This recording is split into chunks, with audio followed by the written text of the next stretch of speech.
ലോകമെങ്ങുമുള്ള ക്രൈസ്തവ സമൂഹം ഇന്ന് പെസഹ ആചരിക്കുകയാണ്.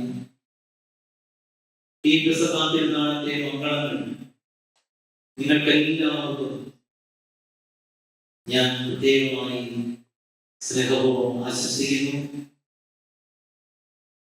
ഈ പെസഹ തിരുനാളിന്റെ പ്രത്യേകത പ്രധാനമായിട്ടും 4 കാര്യങ്ങൾ നമ്മൾ അനുസ്മരിക്കുന്നു എന്നുള്ളതാണ്. ഒന്നാമതായി ഈശോയുടെ ശിഷ്യന്മാരുടെ പാദങ്ങൾ കഴുകിയ ദിനമാണ് ഇന്ന്. രണ്ടാമതായി വിശുദ്ധ കുർബാന സ്ഥാപിച്ച ദിനമാണ്. മൂന്നാമതായി സ്നേഹത്തിന്റെ കൽപ്പന അവിടുന്ന് നൽകിയ ഇതിന്റെ ഓർമ്മയാണ്. നാലാമതായി പൗരോഹിത്യം സ്ഥാപിച്ച ദിനമായതുകൊണ്ട് ഇന്ന് വൈദികരുടെ പ്രത്യേകമായ ദിവസമാണ്. ഈ സന്ദർഭത്തിൽ നമ്മുടെ രൂപതയിലും നമ്മുടെ ഇടവകകളിലും നമ്മുടെ സഭയിലും സേവനം ചെയ്യുന്ന എല്ലാ വൈദികരെയും നമുക്ക് വളരെ സ്നേഹത്തോടെ അനുസ്മരിക്കുന്നു. ഇന്ന് നമ്മുടെ ഇടയിൽ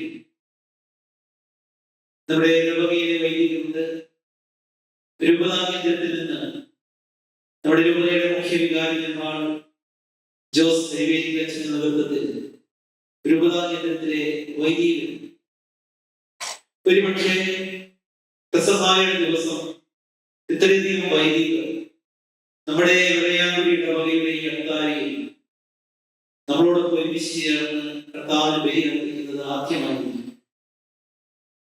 രൂപതാ വൈദിക സമൂഹം രൂപതാധ്യക്ഷനോട് ചേർന്ന് വിശുദ്ധ ബലി അർപ്പിക്കുന്നതാണ് ഏറ്റവും പ്രമുഖമായ വിശുദ്ധ ബലി അർപ്പണം. എന്നാൽ ഇടവകകളിലുള്ളവർക്ക് അതിന് വരാൻ സാധിക്കില്ലാത്തതുകൊണ്ട് അതിന്റെ ഒരു പരിച്ഛേദമായി രൂപതാ കുടുംബത്തിലെ വൈദികരും ഇടവകയിൽ സേവനം ചെയ്ത വൈദികരും ഇടവകയിലെ സന്യാസ വൈദികരും എല്ലാം ഇവിടെ ഈ അവതാരത്തിനെ ഒരുമിച്ചേർന്നിരിക്കുകയാണ്. നാം പെസഹ ദിവസം പിറകോട്ടൊരു യാത്ര ചെയ്യുന്ന ദിനമാണ്. ചരിത്രത്തിലൂടെ നാം പിറകോട്ട് പോവുകയാണ്. ഇന്നത്തെ വായനകളെല്ലാം ഈ പിറകോട്ടുള്ള യാത്രയാണ്. പെസഹ എന്ന വാക്കിന്റെ അർത്ഥം കടന്നുപോകൽ എന്നാണ് എന്ന് നമുക്കറിയാം. ആദ്യമായി ഈ തിരുനാൾ ആചരിക്കുന്നത് കർത്താവിന്റെ കൽപ്പന പ്രകാരം. അത് ഈജിപ്തിൽ നിന്നുള്ള വിമോചനമാണ്, അടിമത്തത്തിൽ നിന്നുള്ള മോചനമാണ്. പെസഹ രാത്രിയിലാണ് ഇസ്രായേൽ ജനം കാലങ്ങളുടെ അടിമത്തത്തിന്റെ മുഖവും വലിച്ചെറിഞ്ഞ് ഈജിപ്തിൽ നിന്ന് വാഗ്ദാന ദേശത്തേക്ക് യാത്രയായി. വീണ്ടും രണ്ടാമത്തെ വായനയിൽ എസെക്കിയേൽ പ്രവാചക പുസ്തകത്തിൽ അൾത്താരയിൽ അർപ്പിക്കുന്ന ബലിയെ കുറിച്ച് നാം കേട്ടു. മൂന്നാമത്തെ വായനയിൽ എങ്ങനെയാണ് വിശുദ്ധ കുർബാനയിൽ പങ്കുചേരേണ്ടത് എന്ന് വിശുദ്ധ പൗലോസ് അപ്പോസ്തലൻ നമ്മെ പഠിപ്പിക്കുകയാണ്. യോഗ്യതയോടുകൂടി വേണം ഈ അപ്പം ഭക്ഷിക്കുവാൻ. പ്രിയപ്പെട്ടവരെ, വിശുദ്ധ കുർബാന സ്ഥാപിച്ച ഈ ദിവസം നമ്മുടെ ആരാധനയുടെയും നമ്മുടെ ജീവിതത്തിന്റെയും കേന്ദ്രം വിശുദ്ധ കുർബാനയാണ്, ദിവ്യകാരുണ്യമാണ് എന്ന് ഏറ്റുപറയുന്ന ദിവസം കൂടിയാണ്. നാം മനോഹരമായ നിരവധി പാട്ടുകൾ കേട്ടിട്ടുണ്ട്.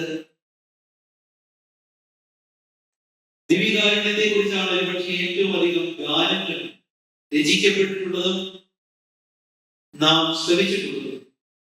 പ്രത്യേകിച്ച് നമ്മുടെ ദൈവാലയങ്ങളിൽ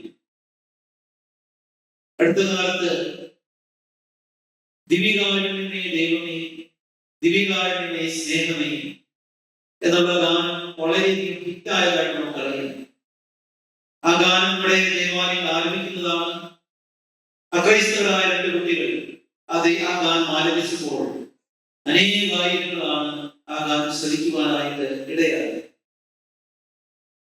ദിവ്യകാരുണ്യം സ്നേഹമാണ്, ദിവ്യകാരുണ്യം ദൈവമാണ്. ഇത് നമ്മുടെ വിശ്വാസത്തിന്റെ വലിയ സത്യമാണ്. ഒരു ചെറിയ അർത്ഥത്തിൽ നമ്മുടെ മുന്നിലായിരിക്കുന്നത് ദൈവമാണ് വിശ്വാസം. നാം ഏറ്റുപറയുകയും ആ ദിവ്യകാര്യത്തെ ആദരവോടും യോഗ്യതയോടും കൂടി സമീപിക്കുകയും ചെയ്യും. അനുദിന ദിവ്യബലി അർപ്പണത്തിൽ അനുതാപത്തോടു കൂടിയുള്ള പങ്കുചേരലിൽ